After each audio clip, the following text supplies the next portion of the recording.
बीती रात पाकिस्तान ने एक बार फिर सीमा पर सीज फायर का उल्लंघन किया। पाक रेंजर्स ने जम्मू के आरएसपुरा सेक्टर में एक बार फिर से फायरिंग की। बताया जा रहा है कि पाक रेंजर्स की ओर से आरएसपुरा सेक्टर के नवापिंड इलाके में 3 राउंड फायरिंग हुई। चीनी सेना की ओर से एक बार फिर लद्दाख में घुसपैठ की कोशिश की गई। घुसपैठ की कोशिश के दौरान वास्तविक नियंत्रण रेखा पर हाल ही में भारतीय और चीनी सैनिक 2 बार एक दूसरे के सामने आ गए। ये वही इलाका है जहां अप्रैल 2013 में पीपुल्स लिबरेशन आर्मी ने तंबू लगा दिए थे, जिसके बाद 3 हफ्तों तक दोनों देशों के बीच गतिरोध रहा था। इस घटनाक्रम की जानकारी रखने वाले अधिकारियों के मुताबिक चीनी सैनिकों ने ओल्ड पेट्रोल पॉइंट तक पहुंचने की कोशिश की और 20 और 28 मार्च को बुरत्से और देपसांग क्षेत्रों में आ पहुंचे थे। चीनी सैनिकों ने भारतीय सैनिकों को पीछे धकेलने की भी कोशिश की, लेकिन हमारे जवानों ने उनकी कोशिश को विफल कर दिया था। आज दिल्ली में प्रधानमंत्री नरेंद्र मोदी राज्यों के पर्यावरण और वन मंत्रियों के सम्मेलन को संबोधित करेंगे। 2 दिन तक चलने वाले इस बैठक में सभी राज्यों के वन और पर्यावरण मंत्री हिस्सा ले रहे हैं। सम्मेलन के दौरान पर्यावरण मंत्री प्रकाश जावड़ेकर और उनके मंत्रालय के आला अधिकारी पर्यावरण से जुड़े मुद्दों को लेकर राज्यों के साथ सलाह मशवरा करेंगे। 2015 जलवायु परिवर्तन और ग्लोबल वार्मिंग के लिहाज से 100 सालों के रिकॉर्ड तोड़ रहा है। मौसम विज्ञानियों के मुताबिक 100 साल में पहली बार विक्षोभ के बारिश हिमपात में बदलने का प्रतिशत 100% देखा गया। मौसम विज्ञान केंद्र जयपुर के निदेशक BN विश्नोई के मुताबिक पहले पश्चिमी विक्षोभ से 7 से 10 साल में एक बार हल्की बारिश या आंधी जैसी घटनाएं होती थीं, लेकिन 2015 के मार्च अप्रैल में जितने भी विक्षोभ आए, हर बार आंधी, ओले और बारिश का कहर बरपा। विश्नोई के मुताबिक सर्दी, गर्मी, बारिश सब 1 से 2 महीने आगे शिफ्ट हो रहे हैं। अगर आगे ऐसा ही रहा तो जून जुलाई की खरीफ की बुआई भी प्रभावित हो सकती है। ये अभी जिस तरह का माहौल हम देख रहे हैं, कर रहे हैं सीजन चेंज का, तो ये पिछले 10 सालों का ही मोटे तौर पे एक अनुमान है। और 10 सालों में भी पिछले 3 सालों में इसकी जो ये फ्रीक्वेंसी है आपके पश्चिमी विक्षोभ की और रेन गिविंग और हेल स्टॉर्म वाली आवृत्ति है, वो बढ़ी है। रविवार को महाराष्ट्र में कोंकण, मुंबई समेत कई जगहों पर धूल भरी आंधी चली। धूल भरी आंधी के चलने के कारण पुणे मुंबई एक्सप्रेसवे पर विजिबिलिटी कम देखने को मिली। विजिबिलिटी कम होने के कारण कई उड़ानों की आवाजाही में भी देरी हुई। मौसम विभाग के मुताबिक अगले 48 घंटे तक महाराष्ट्र के कई हिस्सों में धूल भरी आंधी चलने का अनुमान है।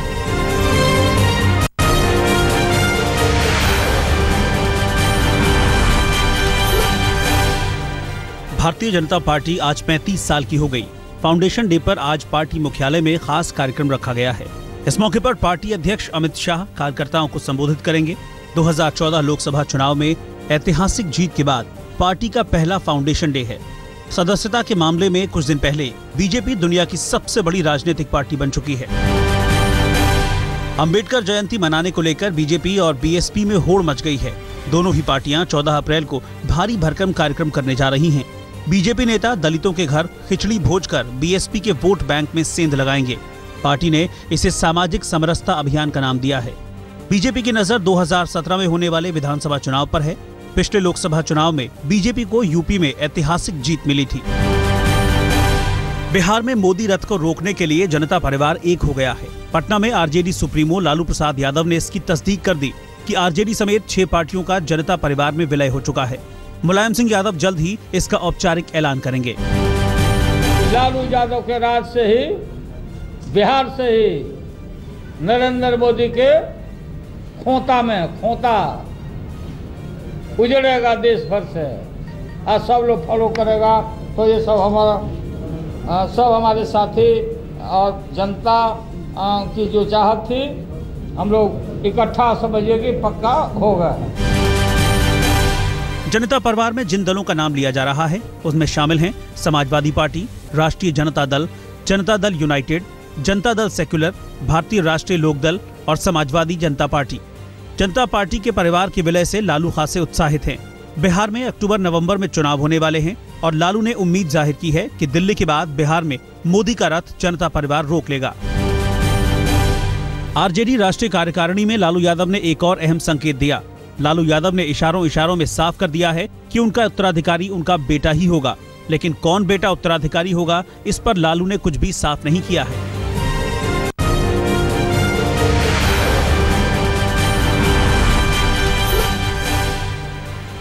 भ्रष्टाचार के खिलाफ अपनी लड़ाई को आगे बढ़ाने के लिए दिल्ली के मुख्यमंत्री अरविंद केजरीवाल ने जनता को नया हथियार दे दिया है। दिल्ली को करप्शन फ्री बनाने का वादा करते हुए केजरीवाल ने हेल्पलाइन नंबर जारी कर दिया। अब दिल्ली वाले अपनी शिकायत 1031 पर डायल करके दर्ज कर सकते हैं। आपसे कोई रिश्वत मांगे किसी काम करने का तो आप उसको मना मत करना, अपनी जेब में हाथ डालना, अपना मोबाइल फोन रिकॉर्डिंग पे लगा लेना और जब वो रिश्वत मांग रहा है उसकी आवाज रिकॉर्ड कर लेना। उस आवाज को हमें लाके देना, हम उसको ट्रैप करेंगे, उसको रंगे हाथों पकड़ेंगे और उसको जेल भेजेंगे। एंटी करप्शन हेल्पलाइन में शिकायतकर्ता का फोन आते ही कॉल्स को सीरियस और नॉन सीरियस कैटेगरी में बांटा जाएगा। इसके बाद कॉलर्स को स्टिंग करने का सही तरीका बताया जाएगा। इसके लिए कॉल रिसीव करने वाले लोगों को बाकायदा ट्रेनिंग भी दी गई है।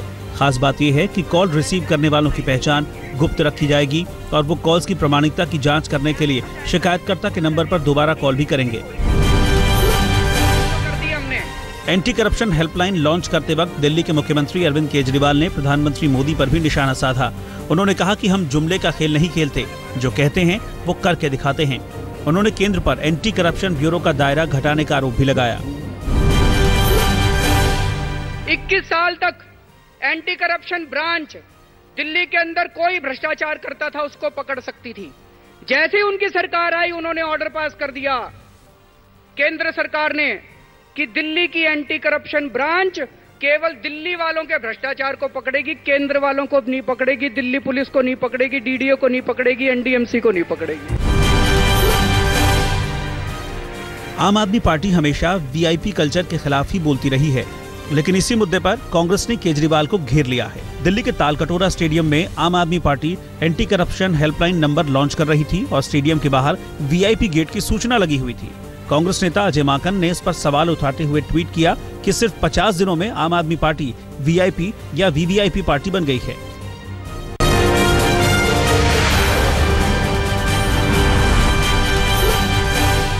अपने बयानों से विवादों में रहने वाली साध्वी प्राची ने हरिद्वार में कहा कि जम्मू कश्मीर में आतंकवादी को छोड़ा जा सकता है तो साध्वी प्रज्ञा ठाकुर को क्यों नहीं रिहा किया जा सकता।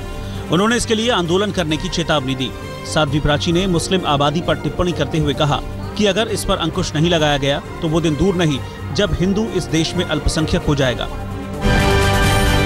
इस देश के अंदर जब आतंकवादियों को रिहा किया जाता है तो साध्वी प्रज्ञा को आखिर क्यों नहीं रिहा किया जाएगा। उसके लिए मुहिम चलाएंगे, प्रयास करेंगे, आंदोलन करेंगे और साध्वी प्रज्ञा ठाकुर को रिहा करा के ही हम चलेंगे। जम्मू कश्मीर के मुख्यमंत्री मुफ्ती मोहम्मद सईद ने कहा कि सोनिया गांधी और नेशनल कॉन्फ्रेंस से भी सरकार बनाने का न्योता मिला था, लेकिन मैंने एनडीए को पसंद किया क्योंकि जनता ने मोदी सरकार को बहुमत दिया था। हिंदुस्तान का प्राइम मिनिस्टर है, he has the legitimacy, he has the mandate of people of India, he can take decision। तो मैंने अपॉर्चुनिटी देखी, हमने भी लंबा कर दिया, 1-2 महीने तक चलता रहा, आखिरकार एक नतीजे पहुंचे। जम्मू कश्मीर में पीडीपी बीजेपी गठबंधन के बचाव में बीजेपी नेता राम माधव उतर आए हैं। उन्होंने कहा कि बीजेपी के पास अहम मंत्रालय है, पार्टी सूबे के विकास में बड़ी भूमिका निभाएगी और ऐसा कोई काम नहीं होने देगी जो देश हित में नहीं है।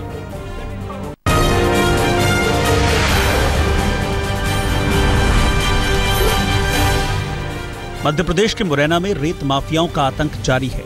रविवार को एक बार फिर रेत माफिया के डंपर ने एक कांस्टेबल को कुचल दिया।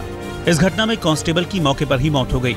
मध्य प्रदेश के मुख्यमंत्री शिवराज सिंह चौहान ने कांस्टेबल की मौत पर दुख जाहिर करते हुए कहा है कि उनकी सरकार दोषियों को बख्शेगी नहीं। उधर कांग्रेस का कहना है कि मध्य प्रदेश में माफिया राज है और वहां कोई भी सुरक्षित नहीं है। बिहार के जांबाज पुलिस अधिकारी शिवदीप लांडे ने सासाराम में खनन माफियाओं के खिलाफ मुहिम छेड़ दी है। रविवार को रोहतास के एसपी शिवदीप लांडे ने जेसीबी पर बैठकर 100 से ज्यादा अवैध स्टोन क्रशर्स को ध्वस्त कर दिया। वैसे पुलिस की कार्रवाई के दौरान खनन माफियाओं की ओर से फायरिंग भी की गई, लेकिन बिहार में सिंघम की छवि बना चुके शिवदीप पर इसका कोई असर नहीं दिखा। महाराष्ट्र के सतारा में पुलिस ने वहां के कांग्रेस विधायक को चुनाव अधिकारी को अगवा करने के आरोप में गिरफ्तार किया है। विधायक जयकुमार गोरे पर 2 हफ्ते पहले किसान विकास सोसाइटी चुनाव के दौरान अधिकारी को अगवा करने का आरोप है। आरोपी विधायक को आज पुलिस अदालत में पेश करेगी। यूपी के गोंडा में वन विभाग के दफ्तर में पानी की टंकी फटने से 2 बच्चों की मौत हो गई। यह हादसा उस वक्त हुआ जब बच्चे वहां खेल रहे थे। बताया जाता है कि टंकी में पानी भरने के बाद अचानक उसमें ब्लास्ट हो गया और पास ही में खेल रहे बच्चे मलबे में दब गए। हादसे में घायल एक बच्चे को अस्पताल में भर्ती कराया गया है। पुलिस ने इस मामले में वन विभाग के कुछ अधिकारियों के खिलाफ केस दर्ज कर लिया है। बिहार के खगड़िया में सड़क पर प्रदर्शन कर रहे ग्रामीणों और पुलिस के बीच जमकर झड़प हुई। पुलिस ने भीड़ को काबू में करने के लिए लाठियां चलाईं और हवा में कई राउंड फायर भी किए। प्रदर्शन में शामिल लोगों का कहना है कि गांव में कुछ लोग अवैध तरीके से उनकी खेती पर कब्जा कर रहे हैं। नेशनल हाईवे पर झड़प के दौरान कुछ महिलाओं के जख्मी होने की भी खबर है। पश्चिम बंगाल के आसनसोल में एक बाइक सवार ने पेट्रोल पंप पर जमकर हंगामा किया। बाइक पर बिना हेलमेट पहने पेट्रोल भराने पहुंचे शख्स को जब पंप के कर्मचारी ने तेल देने से मना कर दिया तो उसने पहले तो जमकर हंगामा किया और फिर पंप कर्मी के साथ मारपीट की। बर्धमान जिला प्रशासन ने शहर के सभी पंप मालिकों को आदेश जारी कर उन बाइक सवारों को पेट्रोल देने से मना कर दिया है जो बिना हेलमेट की सवारी करते हैं। यूपी के हापुड़ में मुर्गी का दाना बनाने वाली फैक्ट्री में भीषण आग लग गई। ये आग इतनी भयानक थी कि इस पर काबू पाने में फायर ब्रिगेड की 6 गाड़ियां लगी। इस आग में कोई घायल नहीं हुआ है, लेकिन फैक्ट्री में 8 करोड़ का माल जलकर स्वाहा हो गया।